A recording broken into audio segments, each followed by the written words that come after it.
5 राज्यों के विधानसभा चुनाव समाप्त हो चुके हैं, जिसमें से 3 राज्यों में भाजपा को जीत हासिल हुई है और एक राज्य तेलंगाना में कांग्रेस को जीत हासिल हुई है।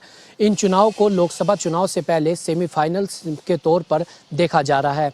इसी पर तमाम चर्चा करने के लिए HNN 24/7 में आज हमारे साथ मौजूद है उत्तराखंड के पूर्व मुख्यमंत्री हरीश रावत जी व कांग्रेस के वरिष्ठ नेता।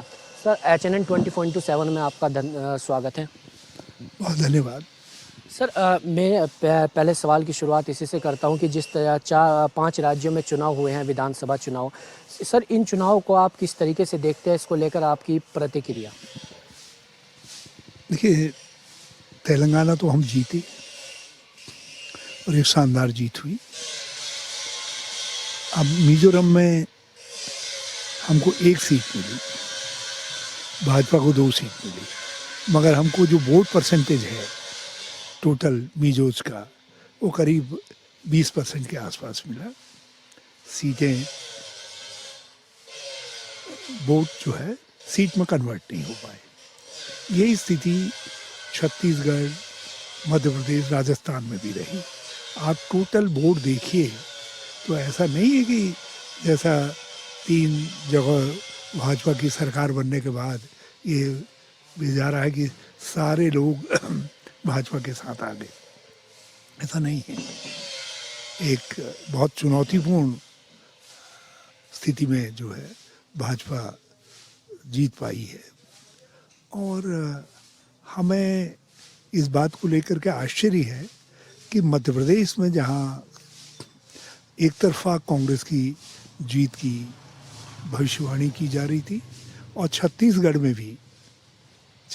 में तो भाजपा ने स्वयं ही हथियार डाल दिए थे। लेकिन अब क्या ऐसा रहा कि 1 हफ्ते के अंदर पूरी स्थितियां बदल गई।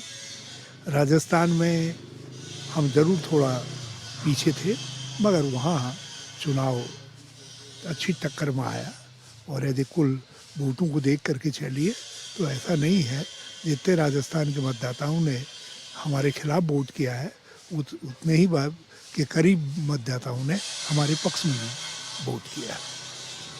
सर, आपने बात करी है छत्तीसगढ़ में कि पूरे आश्वस्त कांग्रेस नज़र आ रही थी, मध्य प्रदेश में बिल्कुल आश्वस्त नज़र आ रही थी कि भाई चुनाव बस कांग्रेस जीतने ही वाली है और जिसको लगातार आप पूरे विश्वास में थे। तो क्या सर, क्या वजह रही है कि जो कांग्रेस को वहां पर जीत नहीं मिल पाई? क्या जो पार्टी का धरातल पर आकलन है वो गलत रहा? क्या ओवर कॉन्फिडेंस में कांग्रेस रही? कहीं न कहीं कुछ चूकें तो रही होंगी या कुछ ऐसा हुआ होगा जिसको हम रोक नहीं पाए। तो हम विचार करेंगे, पूरा एक विहंगम विवेचन करेंगे, सब चीज़ों को देखेंगे और उसके बाद आगे के लिए, लोकसभा के लिए इन्हीं राज्यों में हम अच्छी सीटें पाएं, उसके लिए काम प्रारंभ करें। सर, कई राज्यों में देखने को मिला जिस तरीके से कांग्रेस में सर अंतर्कलह भी देखने को मिल रही थी। मुख्यमंत्री बनने के लिए दावेदारी जिस तरीके से कांग्रेस नेताओं में देखने को मिल रही थी, राजस्थान की भी बात करें तो क्या सर कांग्रेस जिस तरीके से अंतर्कलह देखने को मिली, इसका भी असर चुनाव पर पड़ा है? देखिए, किसी भी जीवंत पार्टी में कुछ मतभेद होते हैं और भाजपा जैसी पार्टी में मतभेद है। देखिए, हमने तो तेलंगाना के मुख्यमंत्री तय कर दिए, शपथ लेने जा रहे हैं 7 तारीख को, लेकिन भाजपा जो है फैसला ही नहीं कर पा रही है। झगड़े हैं, चुनौतियां मिल रही हैं हाईकमांड को, बहुत सारी बातें फिजा में हैं, लेकिन हमारे झगड़ों का प्रचार ज़्यादा होता है। भाजपा के अंदर एकाधिकार है RSS का और मोदी जी का, इसलिए उतना प्रचार नहीं होता है। लेकिन मतभेद भी है वहाँ है, मनभेद भी वहाँ है, झगड़े भी वहाँ है। हाँ, उनमें है, हम में भी हों ये ज़रूरी नहीं। हमें अपना मैकेनिज्म सुधारना पड़ेगा ताकि आपस के जो मतभेद है उनको समय पर सुलझा लिया जाए और चुनाव में उसका दुष्प्रभाव न पड़े। सर ये भी लगातार कहा जा रहा है कि कांग्रेस के वरिष्ठ नेता ही हैं आचार्य प्रमोद कृष्णम, उनका बयान आया चुनाव के बाद है कि कांग्रेस को सनातन का श्राप लेकर डूबा है। भाजपा भी लगातार कांग्रेस पर आरोप लगा रही है कि सनातन का श्राप कांग्रेस को लेकर डूबा है और जातीय जनगणना की बात जो कांग्रेस कर रही थी उसको जनता ने सिरे से नकारा है। तो इसे आप किस तरीके से देखते हैं? देखिए, जहाँ तक जातीय जनगणना का सवाल है, राहुल जी ने पहले ही ये बात को स्पष्ट किया कि 75 साल बाद हमारी अर्थव्यवस्था जब एक बड़े आयाम में प्रवेश कर रही है, तो ऐसे समय के अंदर जो है हमारे पास मैक्रो लेवल के डाटाज होने चाहिए, जानकारियाँ होनी चाहिए, क्या सोशियो इकोनॉमिक फैक्टर्स हैं उनकी जानकारी होनी चाहिए। उसके लिए आवश्यक है कि आप सेंसस हो और सेंसस में भी जो है आप आधार बनाएं, यूनिट बनाएं जाति को, ताकि आपके पास हर जाति समूह में किसकी आर्थिक स्थिति कहाँ पर ला करके खड़ी है उसकी जानकारी हो सके, ताकि अब आगे के जब सदी में आप प्रवेश करेंगे तो उस सदी में आज की तरीके से थोड़ी प्रवेश कर सकेंगे। आपको उसके लिए आपको अपने आप को और चुस्त दुरुस्त बनाना पड़ेगा और उसके लिए आपको आंकड़ों की ज़रूरत होगी सुधार करने के लिए। वो आंकड़े आपको सेंसस से और वो भी जाति जनगणना के आधार पर हुए सेंसस से ही मिल पाएंगे। जो है रहा सवाल सनातन का, हम सनातन धर्म, मैं हिंदू हूँ, मैं सनातन धर्म को मानता हूँ। हम सभी लोग अनादिकाल से सनातन धर्म चला आया है, बल्कि हमारे देश की जो आबादी है उसका लगभग 95-96% ऐसा होगा जो कभी न कभी सनातनी रहा है।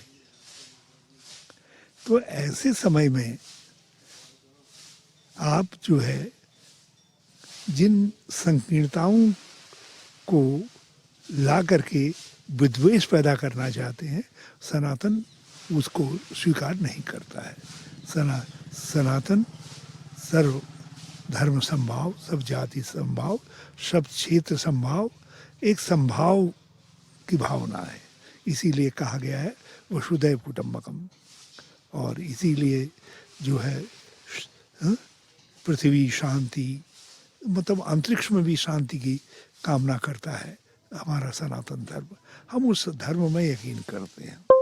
हमारे प्रमोद जी, अब किसी ने अपनी पुरानी खींचे निकाल दी अपनी राजनीति के लिए, मान लिया तुलसीदास के किसी दोहे को आधार बना लिया, तो उसमें आप कांग्रेस को क्यों घसीट रहे हो भैया?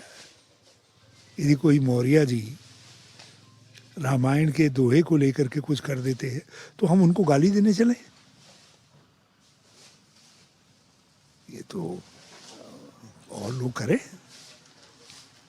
दक्षिण में जो द्रविडियन कल्चर है उसमें कुछ चीज़ों को लेकर के पेरियर साहब के समय से ही मतभेद चल रहे।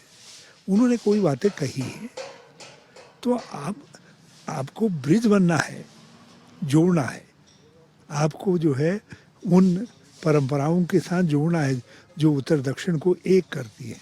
हमारे अंदर उत्तर दक्षिण सभी में कुछ न कुछ खासियतें हैं, उन्हीं के आधार पर जो है हम आगे चल सकते हैं। अब आप दक्षिण के राजनीति में आपको शूट कर रहा है कोई चीज़ जो है, अब उत्तर में दक्षिण के प्रति विभेद पैदा करके, द्वेष पैदा करके भारत को मजबूत करेंगे। तो इसलिए जो ये सनातन को लेकर के कुछ लोग कह रहे हैं, मेरी समझ में बात नहीं आ रही उनकी। सर बीजेपी पार्टी जो है इसे, जो ये चुनाव हुए हैं इसे लोकसभा चुनाव से पहले सेमीफाइनल बता रहा है कि सेमीफाइनल ये चुनाव है और सेमीफाइनल में बीजेपी की जीत हुई है। और बीजेपी ये भी दावा कर रही है कि 2024 के लोकसभा चुनाव में हम 400 प्लस सीटें जीतने जा रहे हैं। फिर आप अंदाज लगा लीजिए जिस तरीके से विश्व कप में सारे आंकड़े रह गए, 2024 में फिर सारे ये आंकड़े जो है जो सेमीफाइनल आदि के रह जाएंगे और 2024 के अंदर परिवर्तन आएगा। देश की जनता परिवर्तन के लिए वोट देगी। सर इन 5 राज्यों की हम बात कर रहे हैं सर, इनमें अगर मिजोरम को छोड़ दें तो 1 लोकसभा सीट वहाँ पर है, तेलंगाना में 11 लोकसभा सीट है, बाकी जो मध्य प्रदेश की बात करें बड़ा राज्य है सर, वहाँ पे भी कई लोकसभा सीटें हैं, राजस्थान की बात करें, छत्तीसगढ़ की बात करें, तो इनसे सर करीब कुल मिलाकर बात करें तो 70 से 75 लोकसभा सीटें हैं, तो इसका कितना असर 2024 के लोकसभा चुनाव पर पड़ेगा सर? मैं एक उदाहरण देना चाहता हूँ। इनमें से कुछ राज्यों में 2003 के आसपास भी चुनाव हुए थे और कांग्रेस हारी थी, बुरी तरीके से हारी थी, लेकिन 2004 के अंदर लोगों ने परिवर्तन के लिए वोट दिया और हम सिंगल लार्जेस्ट पार्टी के तौर पर इमर्ज किए और यूपीए की सरकार बनी, डॉक्टर मनमोहन सिंह प्रधानमंत्री बने। आप देखिएगा, यही 2004 2024 में दोहराया जाएगा। सर जिस तरीके से कांग्रेस में लगातार सर बात चल रही है कि जो नए चेहरे अब लाने पड़ेंगे, नए चेहरों को पार्टी में जगह देनी पड़ेगी, तो सर आप इससे कितना इत्तेफाक रखते हैं? क्या जो नए चेहरे, ये तो निरंतर चलने वाली एक प्रक्रिया है और ये प्रक्रिया चलती रहनी चाहिए। सर उत्तराखंड के लिहाज से बात करें, उत्तराखंड में 5 लोकसभा सीटें 10 साल से जो है भाजपा के पक्ष में जा रही हैं, तो इस बार सर उत्तराखंड लोकसभा चुनाव को लेकर कांग्रेस की क्या कुछ तैयारी है? मुझे पूरा विश्वास है श्री करण मेहरा, यशपाल आर्या, प्रीतम सिंह, गणेश गोजियाल के नेतृत्व में हम 5 लोकसभा सीटें जीतने के संकल्प के साथ आगे बढ़ेंगे। सर क्या आप भी 2024 में लोकसभा चुनाव लड़ने जा रहे हैं, और अगर आप 2024 में लोकसभा चुनाव लड़ेंगे तो कहां से आप अपनी दावेदारी पेश करेंगे? देखो, लड़ाऊंगा ये तो पक्का है, लड़ूंगा ये तय करना मेरा काम नहीं है, ये राहुल जी को तय करना है। धन्यवाद सर। तो ये थे हमारे साथ उत्तराखंड के पूर्व मुख्यमंत्री हरीश रावत जी, और साफ तौर पर जिस 5 राज्यों में जो चुनाव हुए हैं उसको लेकर हमने इनके साथ चर्चा की। उनका साफ तौर पर यही कहना है कि ये चुनाव चाहे जो भी स्थिति कांग्रेस की रही हो, लेकिन 2024 के जो लोकसभा चुनाव है उसमें कांग्रेस दमखम के साथ मैदान में उतरेगी और उभर कर जो है लोकसभा चुनाव लड़ेगी और उसमें जीत भी हासिल करेगी। अपने सहयोगी प्रभात मिश्रा के साथ मैं रुद्र सैनी, HNN 24/7 देहरादून।